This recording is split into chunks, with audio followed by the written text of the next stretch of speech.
নমস্কার, miracle of astrology চ্যানেলে আপনাদের সকলকে স্বাগত। আজকে যে রাশির চারিত্রিক বৈশিষ্ট্য নিয়ে আমরা আলোচনা করতে এসেছি সেটি হলো এরিস, অর্থাৎ মেষ রাশি। যাদের মেষ রাশি বা মেষ লগ্ন তারা এই চারিত্রিক বৈশিষ্ট্যটা অবশ্যই শুনুন। মেষ রাশি হলো অগ্নিতত্ত্বের রাশি, স্থির চরিত্রের এই রাশি, যার অধিপতি গ্রহ হলো মঙ্গল। এই রাশি বা লগ্নের ব্যক্তিরা হয় শক্তি আর সাহসে ভরপুর। কঠিন পরিস্থিতির মোকাবিলা নির্ভয়রূপে করতে সক্ষম এই রাশির ব্যক্তিরা। এরা স্বতন্ত্র বিচারধারার হয়ে থাকে।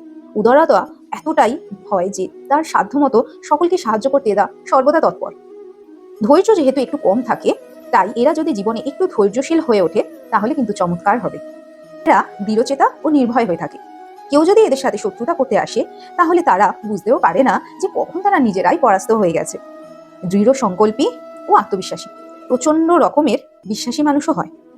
এদের বাইরে থেকে দেখলে যতটা রাগী মনে হবে, এদের মন কিন্তু ততটাই কোমল। এরা একটু সেন্সিটিভ প্রকৃতিরও হয়ে থাকে, কিন্তু বাইরে থেকে কাউকে বুঝতে দেয় না। এমনকি যদি কোনো পরিস্থিতিতে নিজের সর্বস্ব দিয়ে দিতেও হয়, তাহলেও কিন্তু এরা তাদের সবকিছু দিয়ে দিতেও পিছপা হয় না। এরা অনেক শক্তিশালী হয় আর জন্মগত অনেক বাহাদুর হয়ে থাকে। এরা মান সম্মানের জন্য সবকিছু করতে পারে। আবার এরা এই মান সম্মানের জন্যই অনেকের থেকে সবকিছু কেড়েও নিতে পারে। এদের মান সম্মানের প্রশ্ন যেখানে উঠে আসে, সেখানে কোনো রকম ভাবে সামঞ্জস্য করতে রাজি থাকে না। তাতে এদের যদি কোনো লোকসানও হয় তাও এরা মেনে নেয়। এরা অনেক ধার্মিক হয়ে থাকে।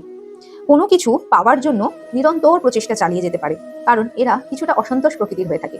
আর হয়তো এই অসন্তোষের কারণেই এরা কিন্তু উচ্চ সফলতাও হাসিল করতে পারে। অন্য যারা মানুষেরা যারা খুব সহজে ভেঙে পড়ে, এদের ক্ষেত্রে সেই শক্তিটা অনেক বেশি হয়ে থাকে।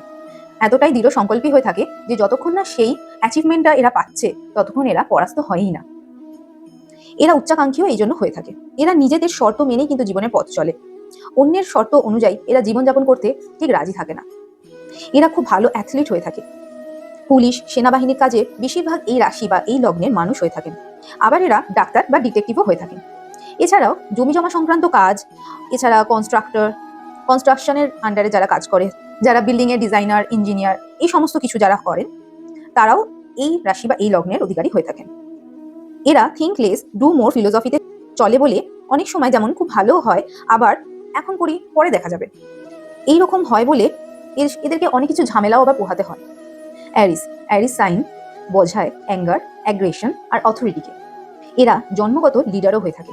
এদের লিডারশিপ কোয়ালিটি এতটাই শক্ত হয় যে এরা অনেক বড় একটা টিমকে ম্যানেজ অনায়াসে করে নিতে পারে।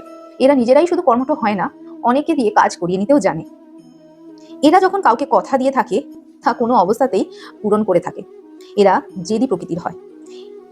এই রাশি বা লগ্নের লোকেরা, এদের পারিপার্শ্বিক সমাজের লোকেরা কিন্তু বোঝে কম। তাই জন্য বয়সের সাথে সাথে এদের পরিচিত ও বন্ধুদের সংখ্যাও কম হয়ে যেতে থাকে। তাহলে আজ যারা মেষ রাশি বা মেষ লগ্নের ব্যক্তি, তারা কমেন্ট সেকশনে অবশ্যই জানাবেন আপনারা কতটা কানেক্ট করলেন এই মেষ রাশির চারিত্রিক বৈশিষ্ট্যের সাথে। তাহলে আজ এই পর্যন্তই, আবার দেখা হবে পরের রাশি নিয়ে। পরের রাশি কি মনে আছে তো? বৃষ। তাহলে আজকে এই পর্যন্তই। ভালো থাকবেন, সুস্থ থাকবেন। নমস্কার।